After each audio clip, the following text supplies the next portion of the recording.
Hi everyone, welcome to iExamB. I am Pratik Taldar, Chartered Accountant and your Accounts faculty at iExamB. Recently Eklavya model residential school का notification आया था. I hope आप सभी इस notification से updated होंगे. इस वीडियो में हम बात करेंगे अकाउंटेंट वैकेंसी के कॉमर्स रिलेटेड पोर्शन से. पार्ट 5 में आपका कॉमर्स रिलेटेड पोर्शन कवर होता है जिसका एग्जाम में वेटेज 40 मार्क्स का है. When we check the notified syllabus, इसमें कॉमर्स रिलेटेड पोर्शन में कवर किया गया है accountancy, annual accounts, taxation, budgeting, auditing and financial management, GEM यानी कि government e market place etcetera. आप देख सकते हैं कि ये लिस्ट जो है वो एक एक्सक्लूसिव लिस्ट नहीं है. इन टॉपिक्स में से एंड इन टॉपिक्स से रिलेटेड भी आपके एग्जामिनेशन में क्वेश्चंस आ सकते हैं. Now let's discuss in detail कि हमें कॉमर्स के पोर्शन में क्या कवर करना चाहिए, किन टॉपिक्स को कवर करना चाहिए. Let's start with accountancy and annual accounts. Accountancy and annual accounts में हमें बिल्कुल बेसिक्स ऑफ अकाउंटिंग से चालू करना चाहिए, यानी कि objectives, accounting concepts, accounting terminologies and conventions. Next हमें अंडरस्टैंडिंग लेनी चाहिए अकाउंटिंग प्रोसेस की, यानी कि आइडेंटिफिकेशन ऑफ फाइनेंशियल ट्रांजैक्शन से लेके फाइनल अकाउंट्स तक कैसे डेटा फ्लो हो रहा है एंड कौन से स्टेटमेंट का क्या यूज़ है ये आपको पता होना चाहिए. Journal entries and concept of depreciation की भी आपको अंडरस्टैंडिंग होनी चाहिए.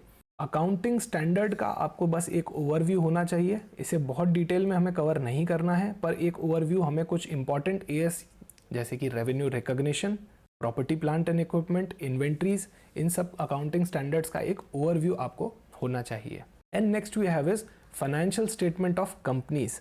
इसमें कवर हो जाएंगे balance sheet, profit and loss account, notes to account, cash flow statement and statement of changes in equity. इन सभी स्टेटमेंट्स के जो लाइन आइटम्स हैं उनकी साउंड अंडरस्टैंडिंग आपको होनी चाहिए. In syllabus next we have is taxation. तो नोटिफाइड सिलेबस में क्लियरली नहीं मेंशन्ड है कि ये डायरेक्ट टैक्सेशन या इनडायरेक्ट टैक्सेशन है, तो दोनों की ही आपको अंडरस्टैंडिंग होनी चाहिए. We should cover the basics of income tax, including the filing process of returns, concepts like TDS, advance tax, and old scheme versus new scheme. इनमें क्या differences के points है, and basics of goods and service tax का भी आपको एक knowledge होना चाहिए जो हम graduation में भी subjects में पढ़ते हैं. Next we have is auditing. Auditing में आपको पूरे audit की process की एक understanding होनी चाहिए, like how audit is being conducted, types of audit जैसे कि statutory audit, internal audit, इनमें आपको differences पता होने चाहिए. and some general topics related to auditing जैसे कि audit planning, audit की testing चालू करने से पहले plan करना बहुत important है, vouching and verification, कारो यानी कि companies auditor report order, and overview of standards on auditing. जैसे कि अकाउंटिंग में अकाउंटिंग स्टैंडर्ड्स होते हैं, ऑडिटिंग में ऑडिटिंग स्टैंडर्ड्स होते हैं, तो इनमें से कुछ का ओवरव्यू आपको होना चाहिए. And last we have is types of audit reports. Auditor conclusion form करने के बाद कौन कौन सी रिपोर्ट्स इशू कर सकता है उसकी भी अंडरस्टैंडिंग आपको होनी चाहिए. Next in financial management we should know the analysis of financial statements, यानी कि रेशो एनालिसिस का आपको नॉलेज होना चाहिए.